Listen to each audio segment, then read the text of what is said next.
안녕하세요. 이정환의 자가면역TV 한의사 이정환 원장입니다.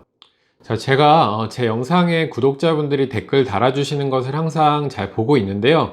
그 댓글 내용 중에서 이제 비염에 대해서 한번 다뤄주십시오, 이렇게 한 댓글이 계셔서 오늘은 비염에 대한 이야기를 한번 해보도록 하겠습니다. 비염에 대해서 제가 어떤 것들을 말씀드려야지 구독자분들께 도움이 되실까 생각을 해보았는데요. 보통 이제 비염을 앓고 계시는 분들이 많은데, 이제 비염에 좋다는 어떤 치료 방법이나 관리 방법 이런 것들을 해보시고 효과를 보시는 분들도 있고 효과를 못 보시는 분들도 있습니다. 그런데 저는 이것이 원인이 뭐냐 하면, 제대로 된 비염의 원인과 종류를 제대로 파악을 하지 못하시고 치료나 관리를 받으시기 때문이라고 생각을 합니다. 그래서 제가 오늘 말씀을 드려볼 내용은 이 비염의 원인별 종류에 대해서 말씀을 드려볼 거고요. 또 이제 비염 환자분들이 지키면 좋은 생활 수칙에 대해서도 한번 이야기를 드려보겠습니다.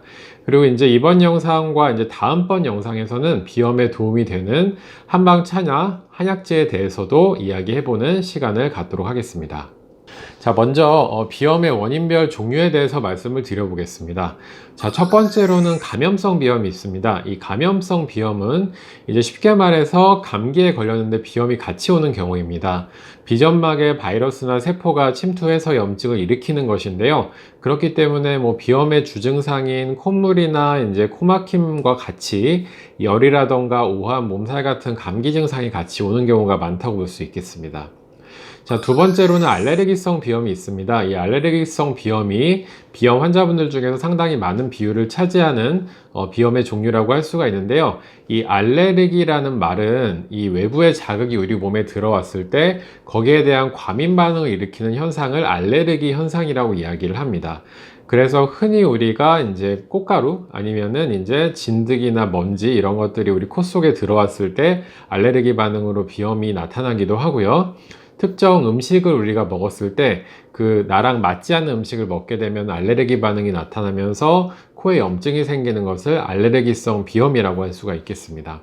그래서 알레르기성 비염의 치료나 관리를 위해서는 이 본인한테 맞는 그리고 안 맞는 물질이 어떤 것이 있는지를 파악하는 것이 중요하다고 할 수가 있겠죠. 세 번째로는 이제 혈관 운동성 비염이 있습니다. 이 혈관 운동성 비염은 좀 이름이 생소하실 수도 있는데요. 생각보다 많은 분들이 혈관 운동성 비염에 해당이 됩니다.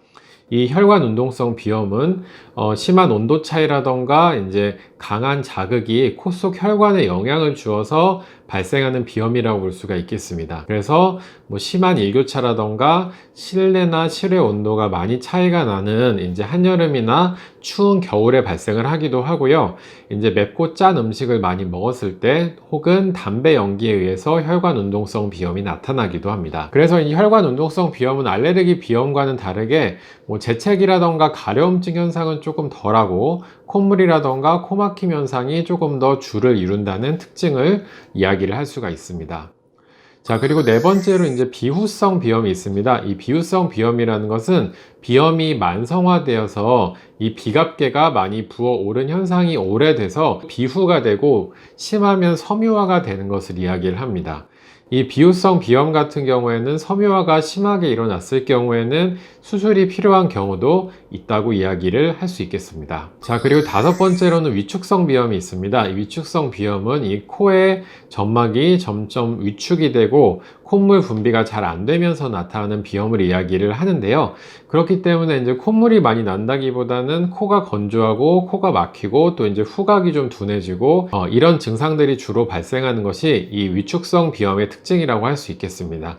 그래서 이제 위축성 비염의 경우에는 한의학적인 치료로 들어갔을 때도 혈관 운동성 비염이나 알레르기 비염과는 아예 다른 치료법으로 치료가 들어가게 됩니다.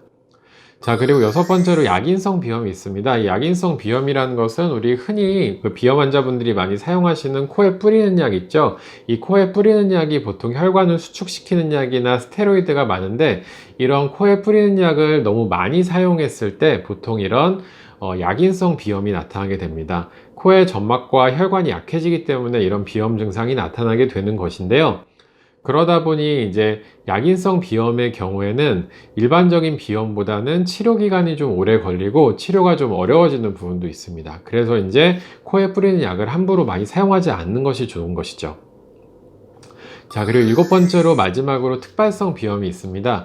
이 특발성 비염은 앞에서 말씀드린 원인에 의해서 발생하는 것이 아니고 본인의 어떤 심리 상태라던가 컨디션, 몸 상태에 따라서 비염 증상이 있었다, 없었다, 아니면은 더해졌다, 심해졌다, 이런 비염을 이야기를 하게 됩니다. 이 특발성 비염의 원인으로는 이제 자율신경계 문제라던가 면역계나 호르몬 계통의 문제로 이야기를 하기도 하고요. 실제로 호르몬의 문제가 있으신 분들이 비염이 발생을 하기도 합니다. 그래서 이런 특발성 비염 같은 경우에는 아까 말씀드린 호르몬이나 면역체계 자율신경계를 해결을 해야만 이 만성적인 비염이 개선이 됩니다. 자, 이렇게 이제 원인별로 비염의 종류에 대해서 말씀을 드려보았습니다. 자, 다음으로 이제 비염 환자분들에게 필요한 생활 수칙에 대해서 한번 이야기를 해보겠습니다. 자, 첫 번째로는 아까 앞서 말씀드린 것처럼 코에 사용하는 약은 신중하게 사용을 하라고 말씀을 드리고 싶습니다. 아까 말씀드린 혈관을 수축시키는 약이라던가 스테로이드 같은 경우에는 자주 사용하시면은 비점막과 혈관에 악영향을 주고 비염을 더 만성화시킬 수 있기 때문에 이런 약을 사용하시는 것은 꼭 신중하게 하시고, 사용하실 경우에는 정말 심할 때만 잠깐 사용을 하시는 것이 좋겠습니다. 자, 두 번째로 많이들 아시겠지만 코를 너무 자주 푸는 것은 좋지 않습니다. 이 코를 자주 풀게 되면 코의 점막이 약해지게 되고 점차적으로 비염이 더 만성화될 확률이 높아지게 되므로 이제 코를 자주 푸시는 것도 어느 정도는 자제를 하는 것이 좋겠습니다. 자, 세 번째로는 알레르기 비염이 있는 경우 본인에게 알레르기를 일으키는 물질을 확실히 알아야 한다는 것입니다. 자, 알레르기를 일으키는 물질을 모르고서 계속 이제 먹으면서 사실 뭐 양약이든 한약이든 먹게 되면 비염이 잘 개선이 안 됩니다. 그래서 알레르기 테스트를 해보시거나 아니면 본인이 일상을 지내시면서 이 음식을 먹었을 때 뭐 이런 곳에 갔을 때 이런 물질을 접촉했을 때 내가 비염이 심해지는구나, 이런 것들을 잘 관찰 한번 해보시고 본인에게 맞지 않는 음식이라던가 물질들을 잘 이제 정리를 해서 그런 것들을 최대한 좀 멀리 하시는 것이 좋겠습니다. 그래서 이제 전반적인 몸의 건강 상태를 잘 관리를 하는 것도 알레르기 비염에서는 굉장히 중요한 부분이라고 할 수가 있겠습니다. 자, 네 번째로 급격한 온도 차이를 피하고 기초 체온을 올리는 것이 비염 증상에 도움이 됩니다. 자, 앞서 말씀드린 것처럼 혈관 운동성 비염은 이제 급격한 온도 차이에서 많이 발생한다고 말씀드렸습니다. 자, 그래서 이제 여름철에 에어컨을 너무 심하게 튼다거나 겨울철에 난방을 너무 뜨겁게 하거나 이제 너무 뜨거운 따뜻한 옷만 많이 입고 있는 것은 이제 몸의 온도 조절에 도움이 되지가 않기 때문에 그런 것들은 좀 피하시고 환절기에는 얇은 옷을 여러 겹 입어서 몸의 온도를 적정선으로 유지를 해주시는 것이 도움이 된다고 말씀을 드리겠습니다. 자, 그리고 이제 임상적으로 비염 환자분들을 치료를 해보게 되면은 몸이 차신 분들, 기초 체온이 낮은 분들이 비염이 잘 생기고 또 심해지는 경우가 많습니다. 그래서 제가 유튜브 영상에서 말씀드린 생강차를 꾸준히 드시거나 혹은 족욕이나 반신욕을 하거나 아니면은 이제 뜸 치료를 받거나 혹은 꾸준한 유산소 운동을 해서 기초 체온을 높여주시는 것이 비염 증상의 관리에 많은 도움이 되겠습니다. 자, 다섯 번째로 면역계를 건강하게 해서 과민 반응을 줄이자, 이렇게 말씀드리고 싶습니다. 자, 알레르기 현상이나 이제 이런 비염 증상들이 보통 이제 면역계 반응과 많은 관련성이 있는데요. 자, 면역계를 건강하게 할 수 있는 방법으로 제가 이제 꾸준히 말씀드린 것으로 스트레스를 관리하는 것과 장 건강을 관리하는 것이 있습니다.